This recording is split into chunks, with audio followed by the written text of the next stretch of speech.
ദൈവത്തിന് സ്തുതി. പ്രിയമുള്ളവരെ, നിങ്ങൾ കേൾക്കുന്നത് യുഗാന്ത്യവും ഭാവി ജീവിതത്തിൻ്റെ രഹസ്യങ്ങളും എന്ന ക്രിസ്തീയ ഗ്രന്ഥത്തിൻ്റെ വായനയാണ്. ഫാദർ ചാൾസ് അർമിനോ എഴുതിയ ഈ പുസ്തകം മലയാളത്തിലേക്ക് വിവർത്തനം ചെയ്തത് മാർഗരീറ്റയാണ്.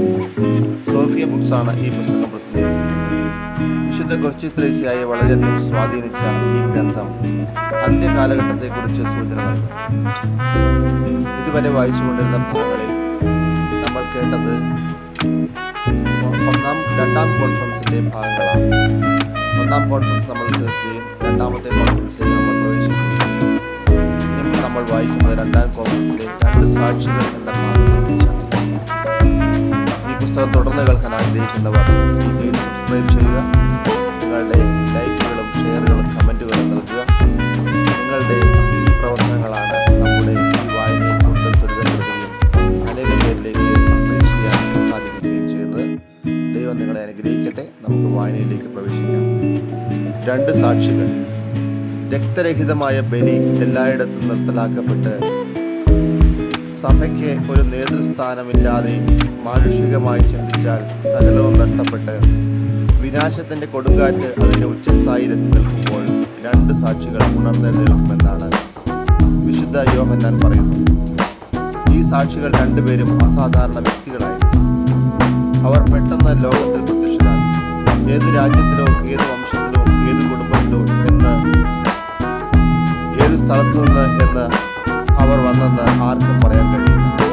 ചാക്കൊടുത്ത് 1260 ദിവസം പ്രവചിക്കാൻ ഞാൻ എൻ്റെ 2 സാക്ഷികൾക്ക് അനുവാദം കൊടുക്കും. അവർ ഭൂമിയുടെ നാഥൻ്റെ മുൻപിൽ നിൽക്കുന്ന 2 ഒലിവ് മരങ്ങളും 2 ദീപപീഠങ്ങളും ആണ്. വെളിപാടിൻ്റെ പുസ്തകം 11-ാം അധ്യായം 3-ാം വാക്യം എന്ന് വിശുദ്ധ യോഹന്നാൻ പറയുന്നു. നമ്മുടെ വികാരവിചാരങ്ങൾക്ക് തികച്ചും അന്യരായ ആകാശത്തിന് കീഴിൽ ഭൂമിയിൽ ആർക്കും മനസ്സിലാകാത്ത സ്വർഗീയരായ ഈ ഇടങ്ങളിൽ നിന്ന് വരുന്ന ഈ വ്യക്തികളെ കണ്ട് നാം അത്ഭുത പരതന്ത്രരാകും. ഒരാൾ 6000 വർഷവും മറ്റൊരാൾ 3000 വർഷവും ജീവിച്ചതാണ്. ഈ 2 സാക്ഷികളും മനുഷ്യവംശത്തിന് അന്യരല്ല. 2 ദീപപീഠങ്ങളും ഒലിവ് മരങ്ങളും. ഒരാൾ നോഹയുടെ മുതുമുത്തച്ഛൻ ഹെനോക്കാണ്. മറ്റൊരാൾ പ്രവാചകനായ ഏലിയായും. രക്ഷകൻ പറഞ്ഞ പ്രകാരം സകലതും വീണ്ടെടുക്കേണ്ടയാൾ. അദ്ദേഹം തിന്മയുടെ വേര് വെട്ടിക്കളയാൻ വീണ്ടും വരും. ആഹാബിൻ്റെ കാലത്തിനേക്കാൾ കൂസലില്ലാതെ നിയന്ത്രണങ്ങളില്ലാതെ എല്ലാം നിവൃത്തിയാക്കാനായി എത്തും. അത് ഇസ്രായേലിൻ്റെ വിമോചനത്തിൻ്റെ മണിക്കൂറായിരിക്കും. മഹാനായ പ്രവാചകൻ അബ്രഹാമിൻ്റെ സന്തതി പരമ്പരയിൽ നിന്ന് മിശിഹ വന്നെന്ന് യഹൂദർക്ക് മനസ്സിലാക്കി കൊടുത്ത് കഴിഞ്ഞ 20 നൂറ്റാണ്ടുകളായി അവരുടെ നയനങ്ങളെ മൂടിയിരുന്ന അന്ധകാരത്തിൻ്റെയും അജ്ഞതയുടെയും മൂടുപടം നീക്കിമാറ്റും. മറ്റൊരു യുഗത്തിൽ നിന്ന് വന്ന ഈ അപരിചിതർ കാഴ്ചയിലും പെരുമാറ്റത്തിലും എങ്ങനെയായിരിക്കും? ബഹുമാനമർഹിക്കത്തക്ക പ്രൗഢി അവരിൽ നിന്ന് നിർഗളിക്കുമോ? നമ്മെ ഉത്തേജിപ്പിക്കത്തക്ക വിധം ഏത് ഭാഷയിലായിരിക്കും അവരുടെ അധരങ്ങളിൽ നിന്ന് പുറപ്പെടുക? വിശുദ്ധ ഗ്രന്ഥം ഇതിനെക്കുറിച്ച് യാതൊന്നും പറയുന്നില്ല. അവർ 1260 ദിവസം പരിഹാരത്തിൻ്റെയും പ്രായശ്ചിത്തത്തിൻ്റെയും വിനയത്തിൻ്റേതുമായ വേഷഭൂഷാദികളോടെ ചാക്കുടുത്ത് പ്രവചിക്കും. ദാനിയേൽ പ്രവാചകൻ്റെ പുസ്തകം പറയുന്നത് 1290 ദിവസങ്ങൾ അന്തിക്രിസ്തുവിൻ്റെ പീഡനം നിലനിൽക്കും എന്നാണ്. അപ്പോൾ ഹെനോക്കിൻ്റെയും ഏലിയായുടെയും പ്രസംഗം 30 ദിവസം കുറവായിരിക്കും. അത് സൂചിപ്പിക്കുന്നത് അതിക്രമങ്ങൾ പുറപ്പെട്ട് അതിൻ്റെ ഉച്ചസ്ഥായിയിലെത്തി നിൽക്കുമ്പോഴായിരിക്കും അവർ പ്രത്യക്ഷപ്പെടുക എന്നതാണ്. അവർക്ക് നൽകപ്പെട്ടിരിക്കുന്ന നിശ്ചിത സമയത്തിനുള്ളിൽ മനുഷ്യവാസമുള്ള സകല ഇടങ്ങളിലും ഭൂമി മുഴുവനും അവർ തങ്ങളുടെ സാക്ഷ്യം വഹിക്കാൻ കഴിയുമോ? നമ്മുടെ മറുപടി ഇതാണ്: അവർ ഓരോ പട്ടണവും സന്ദർശിക്കേണ്ട ആവശ്യമില്ല. പ്രധാന നഗരങ്ങൾ മാത്രം സന്ദർശിക്കുകയും ജനബാഹുല്യമുള്ള ഇടങ്ങളിൽ പ്രസംഗിക്കുകയും അന്തിക്രിസ്തുവിൻ്റെ പ്രഭാവം ഏറ്റവും അധികമുള്ള ഇടങ്ങളിൽ തങ്ങളുടെ ദൗത്യം നിർവഹിക്കുകയും ചെയ്താൽ മതിയാകും. മാത്രമല്ല, ഹെനോക്കും ഏലിയായും ഒരേ സമയം ഒരിടത്തായിരിക്കില്ല പ്രസംഗിക്കുക. അവർ 2 ഇടങ്ങളിൽ തങ്ങളുടെ ജോലി ചെയ്യുകയും ദൈവത്തിൻ്റെ കൽപ്പന പ്രകാരം അവസാന പോരാട്ടത്തിനായി ഒരു ദിവ്യ പ്രചോദനത്താൽ ഒരുമിക്കുകയും ചെയ്യും. ആദ്യമൊക്കെ അവിശ്വസനീയമായ അവരുടെ സാന്നിധ്യം തിരിച്ചറിയുവാൻ ജനം വൈമുഖ്യം പ്രകടിപ്പിക്കും. അവരെ സൂത്രശാലികളായ വ്യാജദർശകരായി ചിത്രീകരിക്കുകയും അവരെ മർദ്ദിക്കാൻ ശ്രമിക്കുകയും ചെയ്യും. പരിഹാസ്യമാം വിധം പൊതുജനാഭിപ്രായം രൂപീകരിക്കപ്പെടും. മാധ്യമങ്ങൾ അവരെ അവഗണിക്കാൻ നിർബന്ധിക്കപ്പെടും, അല്ലെങ്കിൽ അവരെ മനസ്സിലായില്ല എന്ന് നടിക്കും. കോപാകുലനായ പീഡകൻ അവരെ വധിക്കാൻ ശ്രമിക്കും. എന്നാൽ ഭൂമിയിലെ അവരുടെ ജോലിക്കാലത്ത് അതീന്ദ്രിയമായ ഒരു ശക്തി അവരെ സംരക്ഷിക്കും. ആരെങ്കിലും അവരെ ഉപദ്രവിക്കാൻ ഇച്ഛിച്ചാൽ അവരുടെ വായിൽ നിന്നും അഗ്നി പുറപ്പെട്ട് ശത്രുക്കളെ ദഹിപ്പിച്ചു കളയും. വെളിപാട് 11:5. അപ്രകാരം അവരെ ഉപദ്രവിക്കാൻ പുറപ്പെടുന്നവർ കൊല്ലപ്പെടും. തങ്ങളുടെ പ്രവചന ദിവസങ്ങളിൽ മഴ പെയ്യാതിരിക്കാൻ വേണ്ടി ആകാശം അടയ്ക്കുവാനും ജലാശയങ്ങളെ രക്തമാക്കി മാറ്റുവാനും ആഗ്രഹിക്കുമ്പോഴൊക്കെ മഹാമാരികൾ കൊണ്ട് ഭൂമിയെ പീഡിപ്പിക്കുവാനും അവർക്ക് അധികാരമുണ്ട്. സുവിശേഷത്തിൽ ഈ വലിയ സാക്ഷികളുടെ പ്രവർത്തന ഫലത്തെയും അവരുടെ നന്മകളെയും കുറിച്ച് വ്യക്തമായി പറയുന്നില്ല. എന്നാൽ മിഥ്യാധാരണയ്ക്കടിമപ്പെട്ട വലിയൊരു ജനതയെ അവർ തിരികെ വിശ്വാസത്തിലേക്ക് കൊണ്ടുവരും. ദൈവഭയമുള്ളവരെ യഥാസ്ഥാനപ്പെടുത്തുകയും ദൈവികമല്ലാത്ത ആഗ്രഹങ്ങളാൽ വഴിതെറ്റിക്കപ്പെട്ട് യഥാർത്ഥ ദൈവാരാധനയിൽ നിന്നും അകന്നുപോയവരെ തിരികെ കൊണ്ടുവരികയും ചെയ്യും. ദൈവവചനം പ്രഘോഷിക്കപ്പെട്ട ശേഷം ഒരിക്കലും അനുഭവവേദ്യമാകാത്ത ഒരു ശക്തിവിശേഷം അവരുടെ വാക്കുകൾ ഉണ്ടാവുകയും അതുവഴി ദുശാഠ്യക്കാരായ യഹൂദരുടെ മനസ്സ് തിരിയുകയും ചെയ്യും.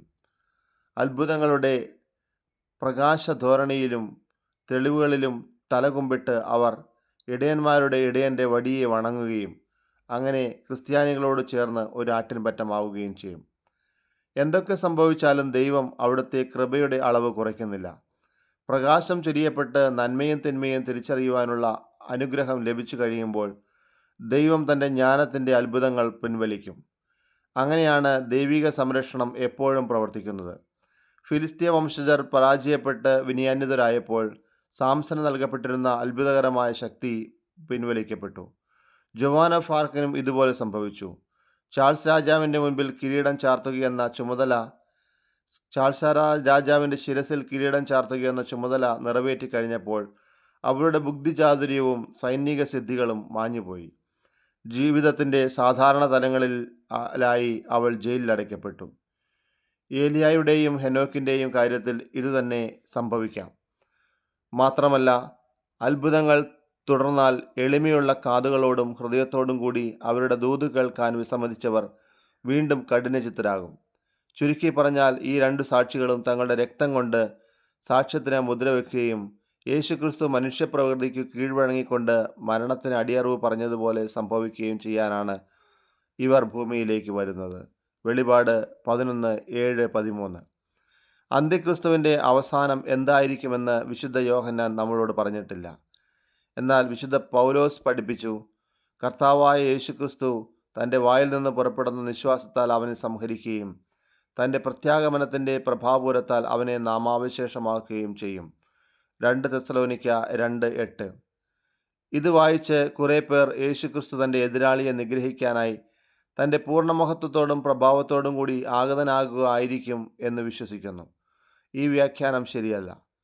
വിശുദ്ധ തോമസ് അക്വീനാസും വിശുദ്ധ ജോൺ ക്രിസോസ്റ്റവും യേശുക്രിസ്തു തൻ്റെ പ്രഭാപൂരത്താൽ അവനെ നാമാവശേഷമാക്കും എന്ന വചനം വ്യാഖ്യാനിക്കുന്നത് തൻ്റെ രണ്ടാം വരവിൻ്റെ അടയാളവും മുന്നോടിയുമായ പ്രഭാപൂരം കൊണ്ട് അന്ത്യക്രിസ്തുവിനെ തകർക്കുമെന്നാണ്. യേശു തൻ്റെ തരങ്ങൾ കൊണ്ടല്ല, നിശ്വാസം കൊണ്ടാണ് അവനെ നശിപ്പിക്കുന്നതെന്ന് വിശുദ്ധ പൗലോസ് വ്യക്തമായി പറയുന്നു.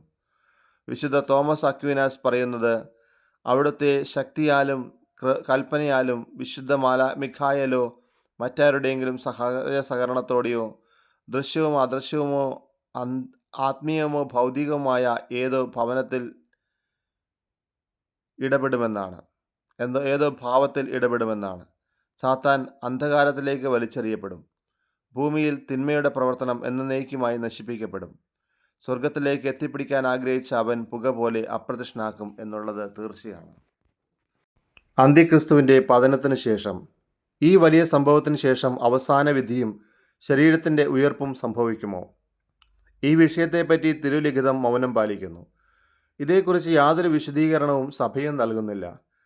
തിരുലിഖിതങ്ങളുടെ വ്യാഖ്യാതാക്കളിൽ ചിലർ ഇത് ഉറപ്പിച്ച് പറയുകയും മറ്റു ചിലർ ഇത് നിഷേധിക്കുകയും ചെയ്യുന്നു. സ്വാരസ് അഭിപ്രായപ്പെടുന്നത് അന്ത്യക്രിസ്തുവിൻ്റെ മരണശേഷം ലോകം 45 ദിവസത്തിലേറെ നിലനിൽക്കില്ലെന്നാണ്.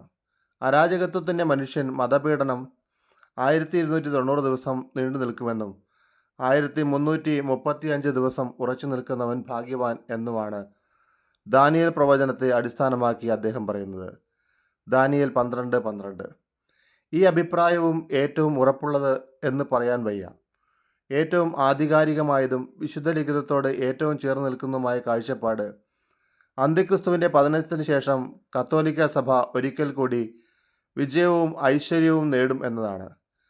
വിശുദ്ധ പൗലോസ് എല്ലാ ഇസ്രായേൽക്കാരിൽ വെച്ച് ഏറ്റവും ദൈവിക പ്രചോദനങ്ങൾ ലഭിച്ച അപ്പോസ്തോലൻ, സ്വജനത്തിൻ്റെ വിധിയെപ്പറ്റി ഭാവിയെപ്പറ്റിയും ഏറ്റവും ആഴമായി ബോധ്യങ്ങൾ ലഭിച്ച വ്യക്തി ഈ അനുശാസനമല്ലേ വ്യക്തമായും സ്ഥിരീകരിക്കുന്നത്. യഹൂദന്മാരുടെ മാനസാന്തരം വഴി ലഭിക്കുന്ന അനുഗ്രഹത്തെയും കൃപകളുടെയും ഫലത്തെ ഉദ്ധരിച്ചുകൊണ്ട് മലാക്കി പറയുന്നു, കർത്താവിൻ്റെ മഹത്വവും ഭീതിജനകവുമായ ദിവസം വരുന്നതിന് മുൻപ് പ്രവാചകനായ ഏലിയായെ ഞാൻ നിങ്ങളുടെ അടുത്തേക്ക് അയക്കും. ഞാൻ വന്ന ദേശത്തെ ശാപം കൊണ്ട് നശിപ്പിക്കാതിരിക്കേണ്ടതിന് അവൻ പിതാക്കന്മാരുടെ ഹൃദയം മക്കളിലേക്കും മക്കളുടെ ഹൃദയം പിതാക്കന്മാരിലേക്കും തിരിക്കും. മലാക്കി 4:1-5. തിരുവചനം പ്രഘോഷിച്ചുകൊണ്ടാണ് വിശുദ്ധ പൗലോസ് പറയുന്നത്, ആകയാൽ ഞാൻ ചോദിക്കുന്നു, അവർക്ക് കാലിടറിയത് വീഴാനായിരുന്നുവോ? യഹൂദർക്ക് ഒരിക്കലുമല്ല. ഇസ്രായേലിൻ്റെ പാപം നിമിത്തം വിജാതിയർക്ക് രക്ഷ ലഭിച്ചു. തന്മൂലം അവർ വിജാതിയരോട് അസൂയുളവായി. അവരുടെ പാപം ലോകത്തിൻ്റെ നേട്ടവും അവരുടെ പരാജയം വിജാതിയരുടെ ലാഭവും ആയിരുന്നെങ്കിൽ അവരുടെ പരിപൂർണത എന്തൊരു നേട്ടമായിരിക്കുന്നു. റോമ 11:11-12 വരെയുള്ള വാക്യങ്ങൾ. ഈ വാക്കുകൾ വസ്തുനിഷ്ഠവും യാതൊരു സംശയത്തിനും ഇടവരുത്താത്തതുമാണ്. ഇത് വിശുദ്ധ യോഹന്നാൻ്റെ വാക്കുകളോട് ചേർന്ന് പോകുന്നതാണ്. അഗ്നിമയമായ പളുങ്കുകടൽ പോലെ ഒരു കാഴ്ച ഞാൻ കണ്ടു. മൃഗത്തിൻ്റെ മേലും അവൻ്റെ പ്രതിമയുടെ മേലും അവൻ്റെ നാമസംഖ്യയുടെ മേലും വിജയം വരിച്ച് ദൈവത്തിൻ്റെ വീണ പിടിച്ചുകൊണ്ട് പളുങ്കുകടലിൽ നിൽക്കുന്നവരെയും ഞാൻ കണ്ടു. അവർ ദൈവത്തിൻ്റെ ദാസനായ മോശയുടെയും കുഞ്ഞാടിൻ്റെയും ഗീതങ്ങൾ ആലപിച്ചു. വെളിപാട് 15:2-3. മറ്റൊരു വിധത്തിൽ പറഞ്ഞാൽ ക്രിസ്ത്യാനികളും അവശേഷിക്കുന്ന യഹൂദരും ഒരേ ആത്മാവിലും ഒരേ വിശ്വാസത്തിലും അണിചേർന്ന് ദൈവപുത്രനെ വിളിച്ചപേക്ഷിക്കുകയും ആരാധിക്കുകയും അനുഗ്രഹങ്ങൾ നേടുകയും ചെയ്ത് അവിടുത്തെ മഹത്വത്തിൽ പങ്കുകാരാകും. സർവശക്തനും ദൈവവുമായ കർത്താവെ, അങ്ങയുടെ പ്രവർത്തികൾ മഹനീയവും വിസ്മയാവഹവുമാണ്. ജനതകളുടെ രാജാവേ, അങ്ങയുടെ മാർഗങ്ങൾ നീതിപൂർണവും സത്യസന്ധവുമാണ്. കർത്താവെ, അങ്ങയുടെ നാമത്തെ ഭയപ്പെടാത്തവനും സ്തുതിക്കാത്തവനും ആരുണ്ട്? അങ്ങ് മാത്രമാണ് പരിശുദ്ധൻ. സകല ജനതകളും വന്ന് അങ്ങയെ ആരാധിക്കും, കാരണം അങ്ങയുടെ ന്യായവിധി വെളിവാക്കപ്പെട്ടിരിക്കുന്നു. വെളിപാടിൻ്റെ പുസ്തകം 15-ാം അധ്യായം 3-4 വാക്യങ്ങൾ. ജനങ്ങൾ ഒന്നുചേരുകയും ദീർഘകാലം കാത്തിരുന്ന ഈ ലയനം സംഭവിക്കുകയും ചെയ്യുമ്പോൾ ആകാശം വലിയ ശബ്ദത്തോടെ അപ്രത്യക്ഷമാകുമോ? സഭാഗാത്രം വലിയ ഐശ്വര്യത്തിലേക്ക് നടന്നെടുക്കുമ്പോൾ അവസാന നാശം സംഭവിക്കുമോ? സഭ വീണ്ടും ജനിക്കാൻ ക്രിസ്തു ഇടയാക്കുമോ? അവളുടെ യൗവനത്തിൻ്റെ വസന്തവും അക്ഷയമായ സന്താന സമൃദ്ധിയും ഉണങ്ങിപ്പോകാൻ യേശുക്രിസ്തു അനുവദിക്കുമോ?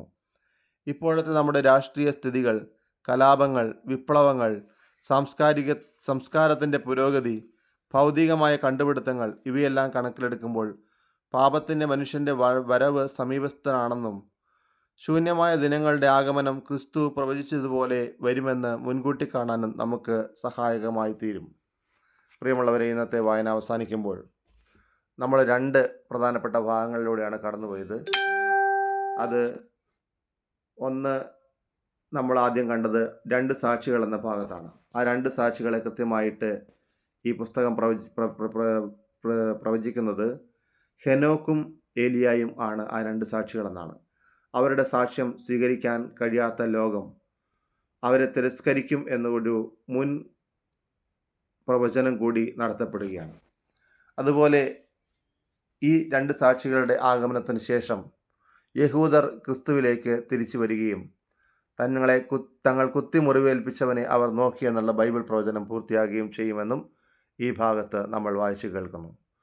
പ്രിയമുള്ളവരെ, നമുക്ക് ഇതിനെക്കുറിച്ചൊന്നും വ്യാകുലപ്പെടേണ്ട ആവശ്യമില്ല. കർത്താവ് നമുക്ക് വേണ്ടി എല്ലാം മുൻകൂട്ടി വെളിപ്പെടുത്തി എന്ന് മാത്രം. അതുകൊണ്ട് ജാഗ്രതയുള്ളവരായിരിക്കുക, അനുതാപമുള്ളവരായിരിക്കുക, മാനസാന്തരപ്പെട്ട് ക്രിസ്തുവിൻ്റെ സുവിശേഷത്തോട് ചേർന്ന് നിൽക്കുക.